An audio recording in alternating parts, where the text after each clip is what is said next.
Good morning, students. Today we will do the extra questions of poem 2 an elementary school classroom in a slum.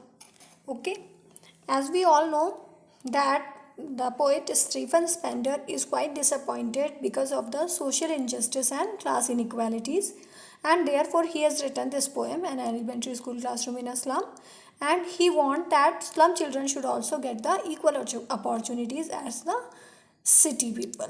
Okay, so let us go with the question answers.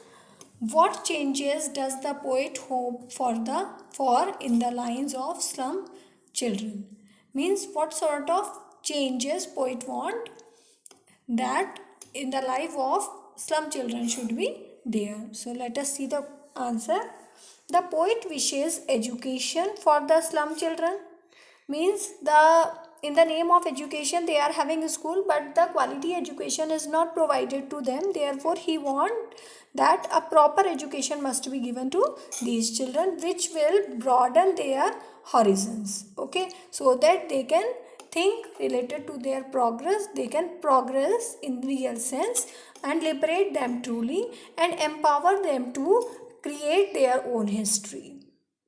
Okay, so that they can make big changes in their lives and they can create their own history. He wants them to get rid of their dismal lives. Means they should get the opportunities to come out of their slums, and from that pathetic life they should live a better life. That poet wants this type of changes the poet wants in the life of the slum children. Okay, let us move towards the second question. What message does Stephen Spender convey through the poem an elementary school classroom in a slum? This is the name of the poem. So what message does the poet wants to convey? The message that Stephen Spender convey through the poem is that all the teachers, inspectors, visitors, and other educators should together do something to improve the lot of the slum children. Means all these important people of the society must do something to improve the life of slum children. Means their way of living must change with the effort of these important people of the society who will otherwise remain in the pathetic state of poverty and deprivation. Okay, so this is the second question.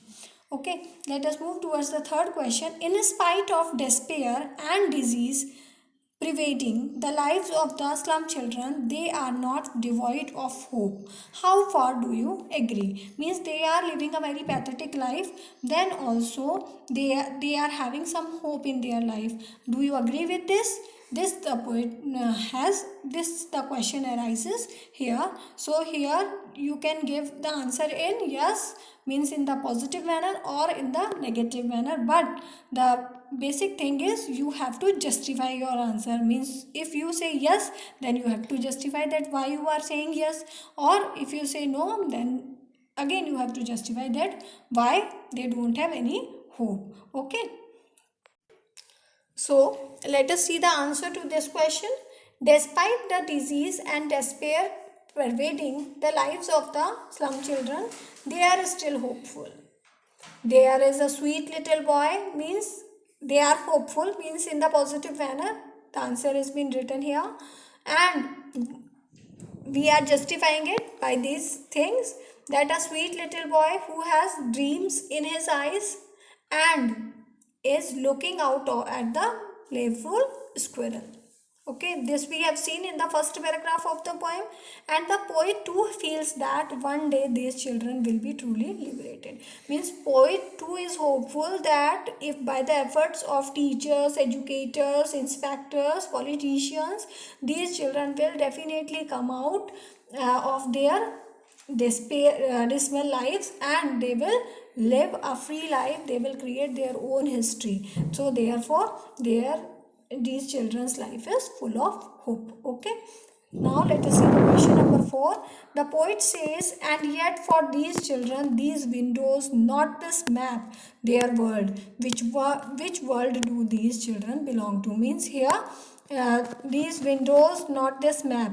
So which map, about which map the poet has asked had discussed up here. So which world is inaccessible to them?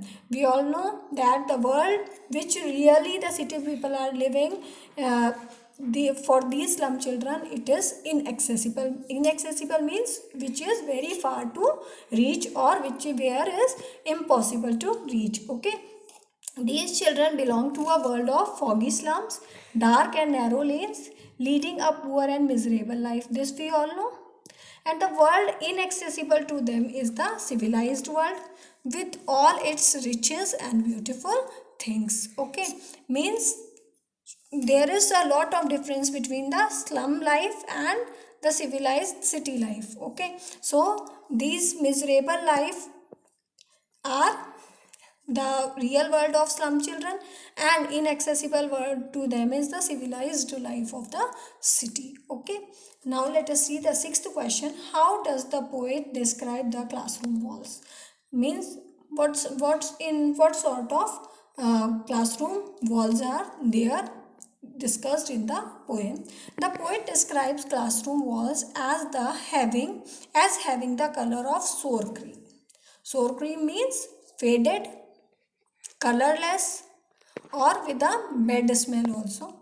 They are decorated with the pictures of Shakespeare, building with domes, world maps and beautiful valleys. Okay, means the walls are quite dirty, but they are being decorated with these pictures. Along with these things, the name of donations also mentioned on the walls. Okay, so this was the fifth question. Let us read the last question.